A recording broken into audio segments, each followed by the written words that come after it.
नमस्कार, आवाज समाचार में आपका स्वागत है। मैं हूं मनोज श्रीवास्तव। खबरों की शुरुआत करते हैं हेडलाइंस के साथ। एनसीपी में बड़ी फूट के बाद अब पार्टी के नाम निशान की लड़ाई। अजीत पवार ने शरद पवार को एनसीपी अध्यक्ष पद से हटाया।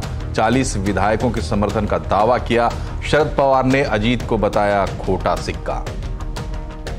वीकली एक्सपायरी से पहले बाजार फ्लैट बंद। 5 दिन की तेजी के बाद सेंसेक्स हल्की गिरावट पर बंद, लेकिन मिड कैप और एफएमसीजी इंडेक्स की रिकॉर्ड क्लोजिंग। अब आपका डेटा होगा ज्यादा सुरक्षित, बगैर पूछे कंपनियां नहीं ले सकेंगी आपका डेटा। कैबिनेट ने आज डेटा प्रोटेक्शन बिल को दी मंजूरी। सीएनबीसी आवाज exclusive. Health and wellness influencers पर कसेगा शिकंजा। हमसे एक्सक्लूसिव बातचीत में कंज्यूमर अफेयर्स सेक्रेटरी निधि खरे ने कहा, इन्फ्लुएंसर्स को बतानी होगी योग्यता और पोस्ट के साथ डिस्क्लेमर। अब वंदे भारत की तर्ज पर वंदे साधारण ट्रेन की तैयारी। अगले साल होगी शुरुआत, लगेंगे नॉन एसी कोच। सीएनबीसी आवाज एक्सक्लूसिव। ऑटो सेक्टर में आज बड़े लॉन्च का दिन। मारुति ने पेश की अपनी सबसे महंगी कार इनविक्टो। बजाज ट्रायम्फ ने उतारी Triumph speed 400 bike.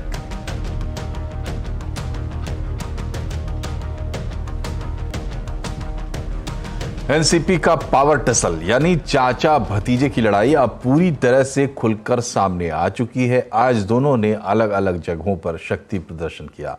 Ajit Pawar गुट ने मुंबई के बांद्रा में एमईटी में अपनी ताकत दिखाई और दावा किया कि पार्टी उनकी है। उन्होंने राष्ट्रीय अध्यक्ष के तौर पर खुद को एनसीपी का बॉस बताया और शरद पवार को इस पद से हटा दिया। वहीं वाईबी चौहान सेंटर में सुप्रिया सुले और शरद पवार ने समर्थकों के साथ बैठक की। इसमें शरद पवार के साथ 13 में से 15 विधायकों के पहुंचने की खबर है। शरद पवार ने कहा कि पार्टी उनकी है और उनकी तस्वीर का इस्तेमाल अजित पवार गुट नहीं कर सकता। वहीं शरद पवार ने अब दिल्ली में कल राष्ट्रीय कार्यकारिणी की बैठक भी बुला ली है। चुनाव आयोग ने भी कहा है कि उन्हें अजीत पवार और शरद पवार दोनों की तरफ से इस बारे में जानकारी दी गई है। सबने अपनी अपनी दावेदारी पार्टी के नाम और निशान पर जताई है। ऐसे कानूनी पहलुओं को ध्यान में रखकर वो फैसला लेने वाले हैं। और अब हम आपको दिखाते हैं दोनों ही खेमे का शक्ति प्रदर्शन। एमईटी में जहां अजीत पवार गुट के नेता और कार्यकर्ता बड़ी तादाद में पहुंचे।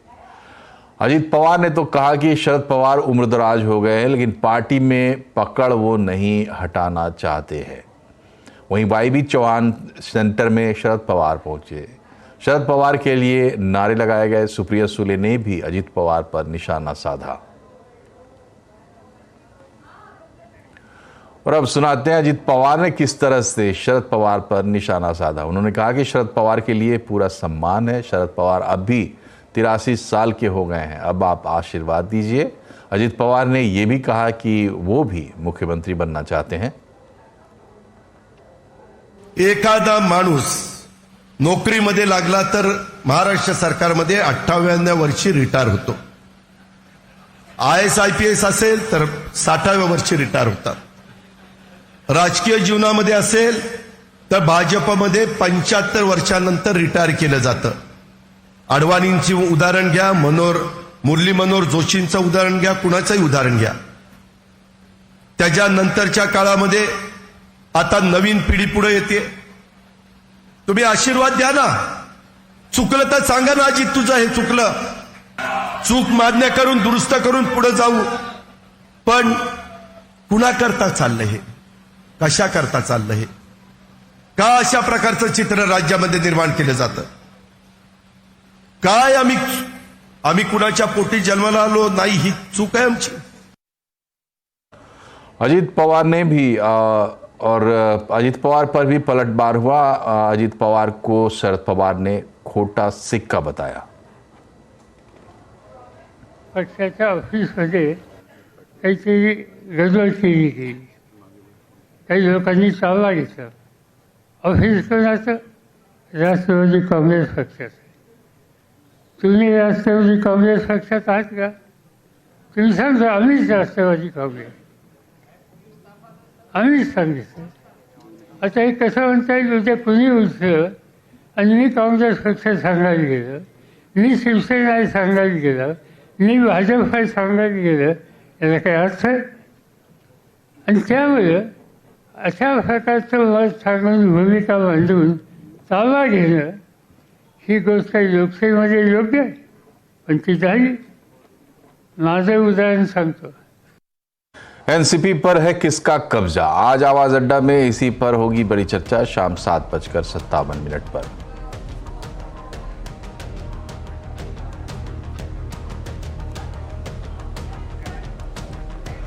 और अब बात करते हैं बाजार की. आज सेंसेक्स में हल्की गिरावट के साथ वीकली एक्सपायरी से पहले बाजार फ्लैट बंद हुआ. सेंसेक्स 33 अंक गिरकर 65,446 पर बंद हुआ. निफ्टी 10 अंक चढ़कर 19,399 पर बंद हुआ. आज सबसे ज्यादा तेजी ऑटो, पीएससी, फार्मा शेयरों में रही. एफएमसीजी इंडेक्स रिकॉर्ड हाई पर बंद हुआ.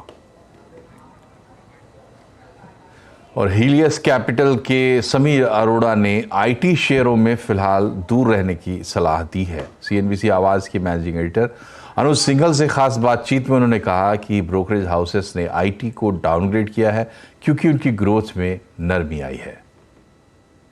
कम से कम 6 broker, JP Morgan, HSBC, Jefferies, पता नहीं कौन कौन, JM, सब ने डाउनग्रेड किए हैं अर्निंग्स. अब उन्होंने अपने आप सारों ने एक ही वीकेंड में क्यों आपके हिसाब से अर्निंग डाउनग्रेड किए हैं? मेरे हिसाब से उनको कंपनियों ने फ़ोन किए हैं कि जी आपके नंबर बड़े हाई हैं, इनको अगर आप कम नहीं करोगे तो रिजल्ट वाले दिन CNBC फ्लैश करेगा कि डू नॉट मीट एक्सपेक्टेशन, पहले एक्सपेक्टेशन कम करा दो. बट द रियलिटी इज़ अभी मतलब एक दिन भी नहीं हुआ इस बात को, और एक नहीं 6-7 ने साइमल्टेनियसली क्वार्टर, ईयर सब कुछ काट दिया है. बट यू कुड से कि वैल्यूएशन अट्रैक्टिव है. तो इसलिए वो हम देखेंगे अब 1 महीने 2 महीने में कि अगर with the bad news stocks नहीं गिरते, बढ़ना तो बड़ा मुश्किल है, बट अगर गिरना भी रुक जाए, कम हो जाए या 0 हो जाए या बढ़ भी जाएगा 8%, हम कहेंगे चलो ये इसका मतलब है कि अब ये वैल्यूएशन आज के लिए एक्सेप्ट हो गई है.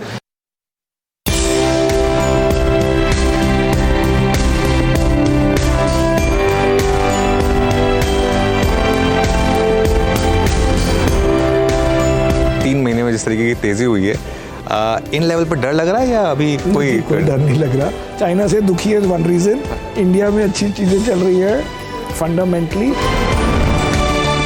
बैंकों में अभी भी रिलेटिव वैल्यूएशन कंफर्ट है रिलेटिवली. अगर फॉरेन इन्वेस्टर ने आना है तो फाइनेंशियल का वेट है 30%.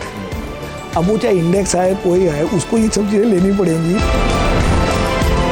कम से कम 6 broker, JP Morgan, HSBC, Jefferies, पता नहीं कौन कौन, JM, सब ने डाउनग्रेड किए हैं अर्निंग्स.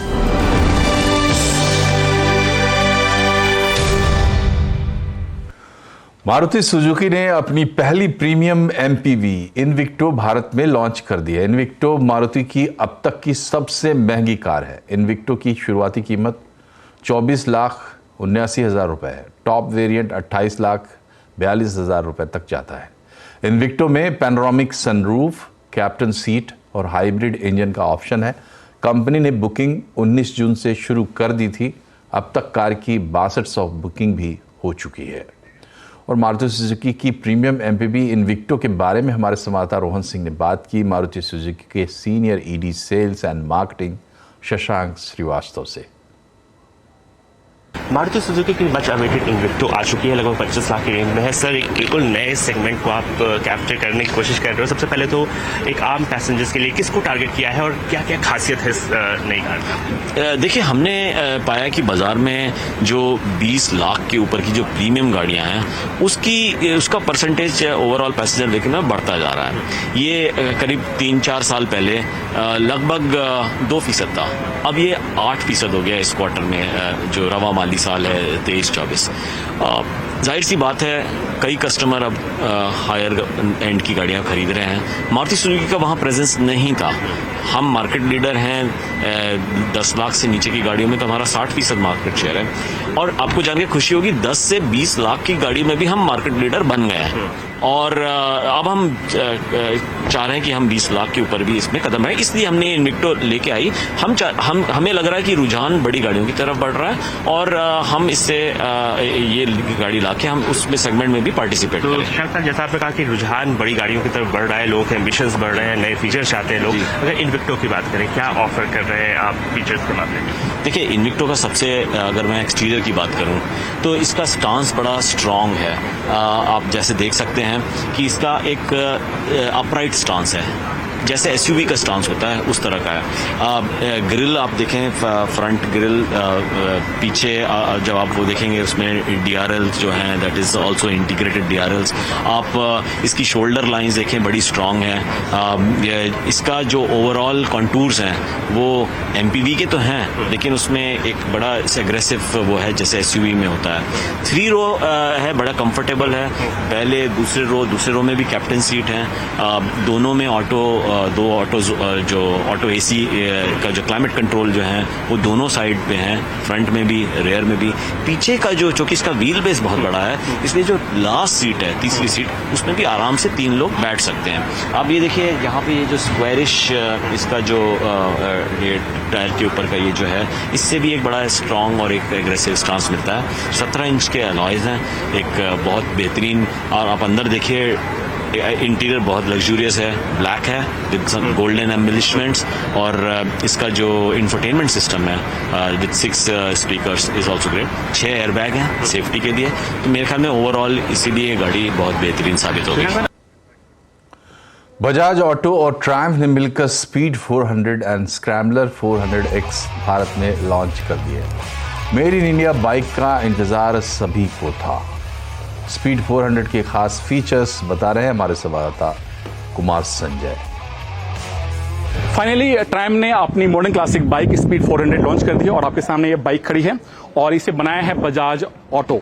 और इसमें जो इंजन लगा है वो है 400 सीसी का लिक्विड कूल इंजन है, जिसका पावर आउटपुट 39.5 bhp और जो टॉर्क है वो है 37.5 न्यूटन मीटर। वो भी काफी बेहतरीन तरीके से डिजाइन ताकि आपको बेहतर पुलिंग पावर मिले। और जो इंजन है 6 स्पीड गियर के सहारे काम करता है और इसमें टॉर्क असिस्ट क्लच भी दिया गया। और जो इसका फिट फिनिश देखेंगे वो काफी बेहतरीन तरीके से किया गया है। सामने आप देखें, इसमें आपको यूएसडी फोक मिलता है 43 mm का। और टायर की बात करें तो 17 इंच का टायर दिया गया फ्रंट और रियर। और इसमें जो डिस्क ब्रेक लगा है वो है 300 mm का। और फ्रंट और रियर दोनों में आपको ड्यूल चैनल एबीएस दिया गया, साथ ही ट्रैक्शन कंट्रोल भी दिया गया है। फ्यूल टैंक की जो साइज है वो है 13 लीटर और जो सीट है उसे राइडर और पिलियन दोनों को ध्यान में रख करके बनाया गया ताकि आराम से आप बैठकर सवारी कर सकें। मैं ऐसे बैठता हूं और जो इसका कंफर्ट पोजिशनिंग है वो काफी बेहतरीन तरीके से किया गया ताकि आप सिटी हो या फिर हाईवे दोनों जगह आप इससे आसानी से चला सकते हैं। अब देखना होगा कि इस बाइक से रॉयल एनफील्ड और हार्ली को कितनी टक्कर मिलती है। आपका पर्सनल डिजिटल डेटा लीक होने का खतरा अब कम हो जाएगा। सीएनबीसी आवाज को सूत्रों से एक्सक्लूसिव जानकारी मिली है कि कैबिनेट में आज डिजिटल डेटा प्रोटेक्शन बिल को मंजूरी मिल गई है और डिटेल समझते हैं। लक्ष्मण रॉय के पास चलते हैं। बताइए लक्ष्मण जी, क्या क्या खास बातें हैं इस बिल में और कब तक ये बिल आएगा? दरअसल आज सुबह प्रधानमंत्री की अगुवाई में कैबिनेट की बैठक हुई और सूत्रों से मुझे जो जानकारी मिली है उसके मुताबिक इस बैठक में डिजिटल डेटा प्रोटेक्शन बिल को मंजूरी दे दी गई है। हालांकि सरकार ने इसकी औपचारिक जानकारी नहीं दी है, लेकिन ये बिल कितना अहम है इस बात का अंदाजा आप इसी बात से लगा सकते हैं कि हम लोग आमतौर पर मान बैठते हैं कि मोबाइल में जो भी जानकारी है वो हम तक सीमित नहीं है। हमारे लैपटॉप में, हमारे कंप्यूटर में जो भी जानकारी हमारी है वो हम तक सीमित नहीं है, वो इंटरनेट के जरिए कोने कोने तक पहुंच चुकी है। भले ही हम उसको शेयर किए हों या ना किए हों, चाहे वो हमारे कॉन्टैक्ट के लिस्ट हो, हमारे डेट ऑफ बर्थ हो, पैन नंबर हो, आधार हो, हम कहाँ जाते हैं, क्या खाते हैं, हमारे हैबिट्स हैं, इन हमारे डिजिटल फाइल हैं, फ़ोटो हैं, हर कुछ डेटा के तौर पर अलग अलग जगह पहुँच चुका होता है। ये हम लोग मान बैठते हैं। चाहे हम कोई ऐप डाउनलोड करते हैं तो उसके जरिए डेटा चला जाता है। तो उस डेटा को अब सुरक्षित करने का इंतजाम इस बिल में किया गया है। इस बिल में 2-3 मुद्दों पर खास जोर दिया गया है। पहली बात तो है कि कोई भी निजी कंपनी बगैर आपसे पूछे आपका डेटा नहीं लेगी। वो अगर डेटा लेती है आपसे पूछ करके तो जितनी ज़रूरत होगी उतना ही डेटा आपसे लेगी। ऐसा नहीं कि ज़रूरत आपको 4 डेटा की, आप पूरे हर डेटा को आप मांगे जा रहे हैं। और जिस मकसद से आप डेटा ले रहे हैं अगर वो मकसद पूरा हो गया तो आप उस डेटा को हमेशा के लिए सेव करके सुरक्षित करके नहीं रखेंगे, बल्कि उसको आप वहाँ से डिलीट कर देंगे। एक मुद्दा और उठता था कि डेटा को देश से बाहर भेजा जाए या फिर देश तक ही सीमित रखा जाए। तो पहले तो ये था कि देश से बाहर ले जाने पर कई सारी पाबंदी थी, हालांकि इस नियम में थोड़ी सी ढील दी गई है। अब ये कहा गया कि डेटा दूसरे देश में आप ले जा सकते हैं, लेकिन एक नेगेटिव लिस्ट होगी। उस नेगेटिव लिस्ट में उन देशों का नाम होगा जहां पे आपको डेटा ले जाने की इजाज़त नहीं होगी, यानी पर्सनल डेटा किसी दूसरे देश में आप नहीं ले जा सकेंगे अगर उस देश का नाम उस नेगेटिव लिस्ट में दिया गया है तो। और साथ ही साथ अगर आप इन नियमों की अनदेखी करते हुए पाए गए तो आपको 500 करोड़ रुपए तक का जुर्माना देना पड़ सकता है, ये प्रावधान किया जा रहा है। रही बात जो सरकारी संगठन है जनहित के लिए या फिर राष्ट्र सुरक्षा के नाम पर आपका डेटा आपसे बगैर पूछे ले सकते हैं। इन सब के अलावा और भी कई सारे डेटा के सुरक्षा के पुख्ता इंतजाम यहाँ पे किए गए हैं। एक 6 सिद्धांत बनाए गए हैं कि जो पर्सनल आपका डेटा है, आपके भी कुछ अधिकार हैं अपने डेटा को सुरक्षित रखने के लिए, आपके भी कुछ कर्तव्य हैं। जो आपका डेटा कंपनी ले रहे हैं उसके ऊपर भी कई सारी जिम्मेदारियां तय की गई है। डेटा प्रोटेक्शन बोर्ड बनाया गया है ऐसे मामलों को देखने के लिए। अब इस बिल को कैबिनेट से मंजूरी मिल गई है तो संसद के मानसून सत्र में जो 20 जुलाई से शुरू होने जा रहा है उसमें पेश किया जाएगा और कोशिश किया जाए कि इसी सत्र में उसको पारित करा दिया जाए। बहुत बहुत शुक्रिया लक्ष्मण जी। और इसी के साथ यहाँ रुक रहे एक छोटे से ब्रेक के लिए, लेकिन हमारे पास खबरें भी और है, बने रहिए हमारे साथ।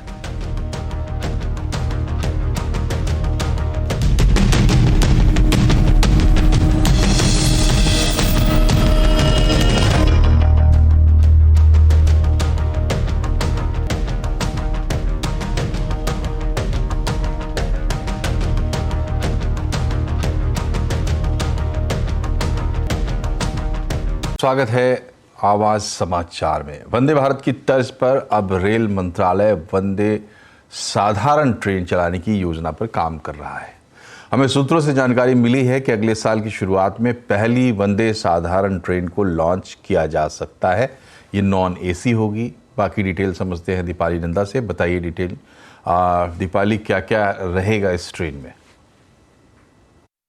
देखिए, वंदे भारत ट्रेन के बाद अब रेलवे तैयारी कर रहा है वंदे साधारण ट्रेन चलाने की। जैसे कि आप नाम से ही अंदाजा लगा सकते हैं कि वंदे साधारण ट्रेन आम जनता के लिए होगी, खास तौर पर वो लोग जो जनरल कैटेगरी में ट्रैवल करते हैं, उन्हें वंदे भारत जैसी सुविधाएं दी जा सके। इसी मकसद से वंदे साधारण ट्रेन चलाने की योजना पर रेल मंत्रालय काम कर रहा है। सूत्रों से मिल रही जानकारी के मुताबिक इसके रेक की जो मैन्युफैक्चरिंग है वो आईसीएफ चेन्नई में करेगी। और कॉस्ट की बात की जाए तो करीब 65 करोड़ कॉस्ट इसकी आएगी।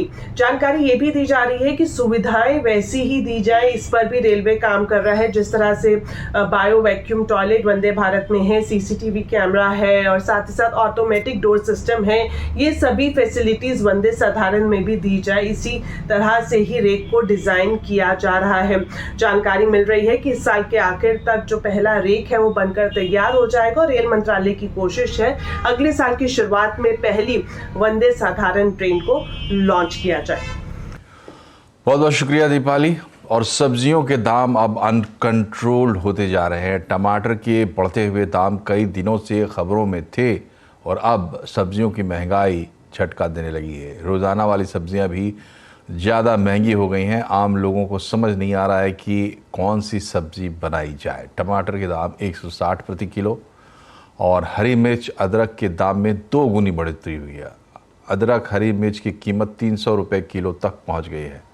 यही हाल बाकी सब्जियों का भी है। धनिया 350, लहसुन 240 और शिमला मिर्च गाजर 100 रुपये प्रति किलो तक पहुंच चुके हैं। सरकार सोशल मीडिया पर active health and wellness influencers पर शिकंजा कसने की तैयारी कर रही है।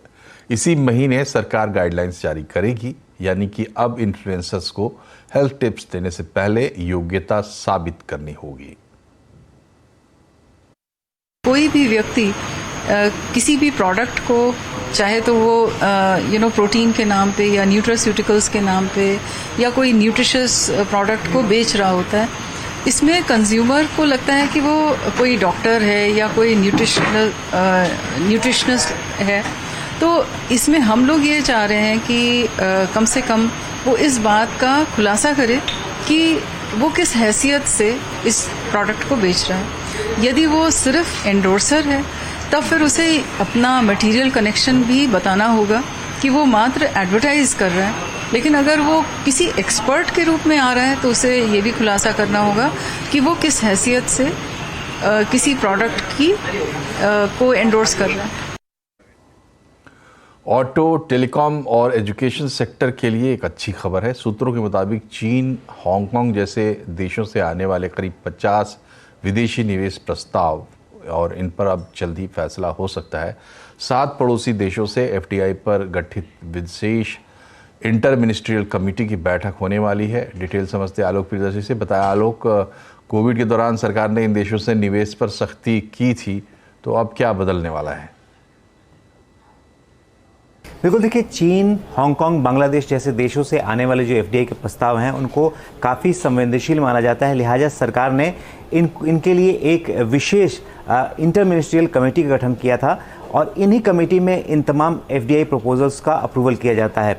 जो हमें सीएनबीसी आवाज़ के सूत्रों से जानकारी मिली है कि इस खास कमेटी की बैठक जल्द होने वाली है, जिसमें इन तमाम जितने भी करीब 54 प्रोजेक्ट अटके हुए हैं काफ़ी लंबे समय से, उनके ऊपर विचार किया जा सकता है, उनका एग्जामिनेशन किया जा सकता है और उसमें कुछ प्रोजेक्ट्स को हरी झंडी भी मिल सकती है। ख़ासतौर से अगर बात करें तो इसमें जो महत्वपूर्ण प्रोजेक्ट जो अटके हुए हैं उसमें एमजी मोटर्स का एक एफडीआई प्रपोजल है। इसके अलावा एक BYD जो ऑटो कंपनी है उसका भी प्रपोजल अटका पड़ा है। कुछ एजुकेशन के सेक्टर में, कुछ टेलीकॉम के सेक्टर में भी इस तरह के जो एफडीआई प्रपोजल इन देशों के साथ जो कि भारत के साथ लैंड बॉर्डर शेयर करते हैं उनका अटका पड़ा है। दरअसल कोविड के समय में 2020 में जब बहुत सारी विदेशी कंपनियां देश में घरेलू कंपनियों का अधिग्रहण कर रही थी, उसको देखते हुए सरकार ने प्रेस नोट 3 लाकर इस तरह का एक नया नियम बनाया था कि इस तरह के तमाम जितने भी एफडीआई प्रपोजल्स होंगे उनको खास जो होम मिनिस्ट्री की अध्यक्षता वाली कमेटी है उसको एग्जामिन करेगी और वही अप्रूव करेगी। तो इस कमेटी की बैठक होने वाली है और हमें जो सूत्रों से जानकारी मिली है कि कुछ प्रोजेक्ट्स को, कुछ एफडीआई प्रपोजल्स को इसमें हरी झंडी मिल सकती है। बहुत बहुत शुक्रिया आलोक। पढ़ते हैं आगे। जम्मू कश्मीर के किश्तवाड़ में आतंकवादी ठिकानों पर छापेमारी हो रही है। किश्तवाड़ पुलिस की विशेष जांच इकाई ने छतरू इलाके में 6 जगह पर छापेमारी की है। ये कार्रवाई आतंकवादी ठिकानों का भंडाफोड़ करने के लिए की जा रही है। एनआईए कोर्ट जम्मू के निर्देश के मुताबिक एसआईयू छापेमारी कर रही है। एसआईयू में ऐसे आतंकवादी ठिकानों पर छापेमारी हुई है जिनका कनेक्शन पीओके से है। आज सुबह 8 बजे से छापेमारी चल रही है और दस्तावेजों की हार्ड कॉपी के साथ साथ डिजिटल सबूतों का भी विश्लेषण किया जा रहा है। उत्तर से लेकर दक्षिण भारत तक कई राज्यों में अभी तेज बारिश हो रही है। उत्तर प्रदेश, उत्तराखंड, केरल और कर्नाटक में बारिश से जनजीवन बेहाल हो चुका है। केरल में बारिश से अब तक 18 लोगों की मौत हो चुकी है। इसके अलावा तमिलनाडु, हिमाचल प्रदेश, दिल्ली में भी लगातार तेज बारिश से सड़क तालाब बन चुकी है। मौसम विभाग ने आने वाले दिनों में केरल, तमिलनाडु और कर्नाटक में भारी बारिश का अलर्ट भी जारी किया है। भारत के स्टार्टअप इकोसिस्टम की सबसे बड़ी हस्तियां साथ आ रही हैं एक मंच पर, हर जरूरी पहलू पर रखने अपना नजरिया, जो डालेगा इस उद्योग के भविष्य पर बड़ा प्रभाव। जुड़िए हमसे मनी कंट्रोल स्टार्टअप कॉन्क्लेव और टफ गेट गोइंग 7 जुलाई सुबह 9:30 बजे से मनी कंट्रोल पर लाइव स्ट्रीम।